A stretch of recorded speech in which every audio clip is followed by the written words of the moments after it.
Russia, and this is perhaps Putin's one of those master plans he hatched against the Zelensky's army, which is working absolutely fantastic.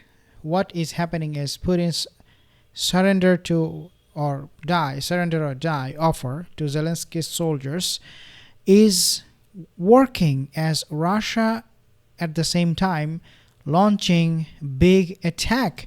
Russian President Vladimir Putin has issued an order to limit Ukrainian casualties by directing the army to offer.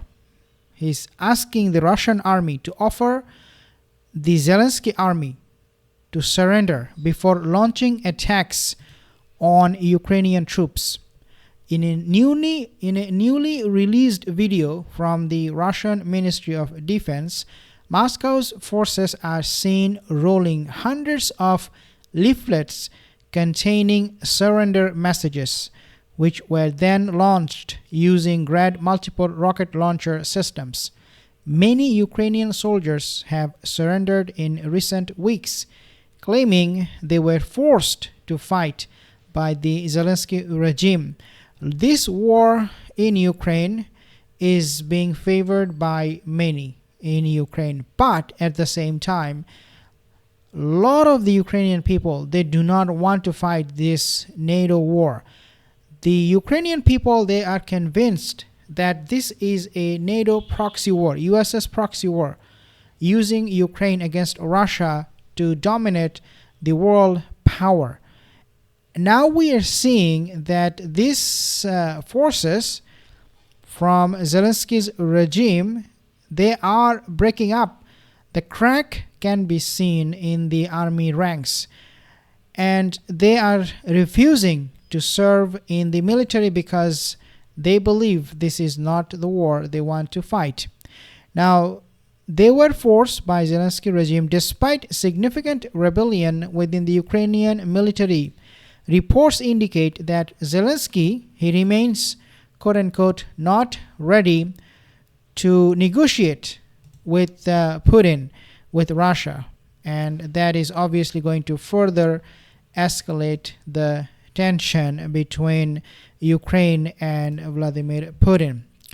In October this year, now this is what you want to hear, 9 captured of Ukrainian soldiers were reportedly shot dead by Russian forces in Kursk region. You may not know about this, and perhaps you are hearing it from me first time. 9 captured Ukrainian soldiers were shot dead by Russian forces in Kursk region. These are prisoners of war. Ukrainian prosecutors are investigating the case, including a photo showing half-naked bodies lying on the ground. This photo was enough for one of the victims, drone operator Ruslan Holobenko, to be identified by his parents. This is where they really need to surrender. The Ukrainian forces, they are fighting this war for the purpose of defeating who? Defeating Russia? They cannot defeat Russia, and Russia doesn't want to kill them. Russia doesn't want to continue this war. All they want is that Ukraine will not join NATO to destroy Russia with some kind of military intervention or military attack, who knows. And so this is why you are seeing these soldiers, the Ukrainian soldiers, they're losing their lives for really no reason. Russia doesn't have to have them as a prisoner of war for the rest of their life. They have the right to execute them, but the list of the executions goes on. Ukrainian prosecutors are investigating reports of beheadings and a sword being used to kill a Ukrainian soldier with his hands tied behind his back. And at the same time, guys, you will hear a lot of this Western media propaganda where they will tell you how cruel, how brutal, how inhuman Russia is with the Ukrainian troops, the prisoner of war they have captured. So you have to be really careful about what you read on the internet, because a lot of the time these are just propaganda from the Western media. In another instance, A video showed 16 Ukrainian soldiers apparently being lined up and then mowed down with automatic gunfire after emerging from a woods to surrender. And this is just the list of more Ukrainian getting killed in Russia, and in response Ukraine is trying so desperately with the missiles supplied by US and UK to try to infiltrate in Russian territories, and they have been successfully able to launch one missile attack into the Russian city of Kazan that I mentioned in my other video, 1,000 kilometers away from the front line. Nevertheless, this attack was just hitting some buildings. There was no major casualties, and so it is really not bringing the result that they so desire using this US weapon and UK supplied weapon. And so this happened, this attack on Kazan happened on on Saturday, and damaged residential buildings and temporarily shutting down the airport. So that's the maximum it could do, and it did.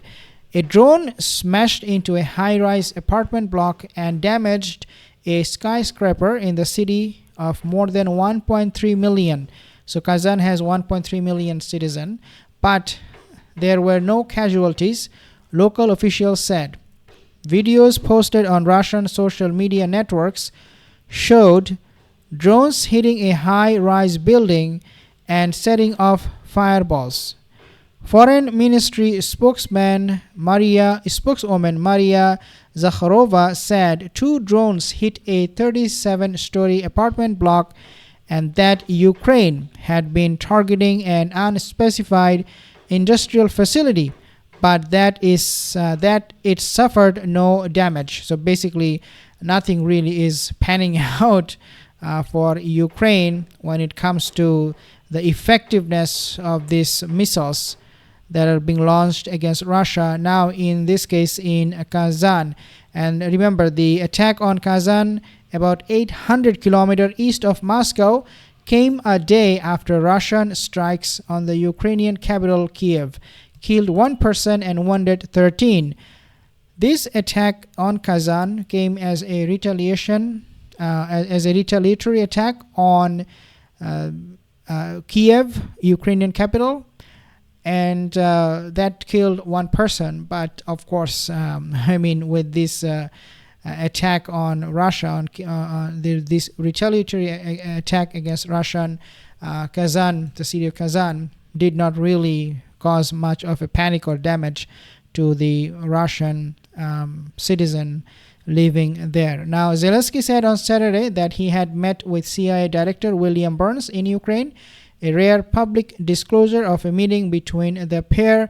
I think CIA head is in Ukraine, trying to convince Zelensky to, perhaps, I hope he will convince him to negotiate with Vladimir Putin.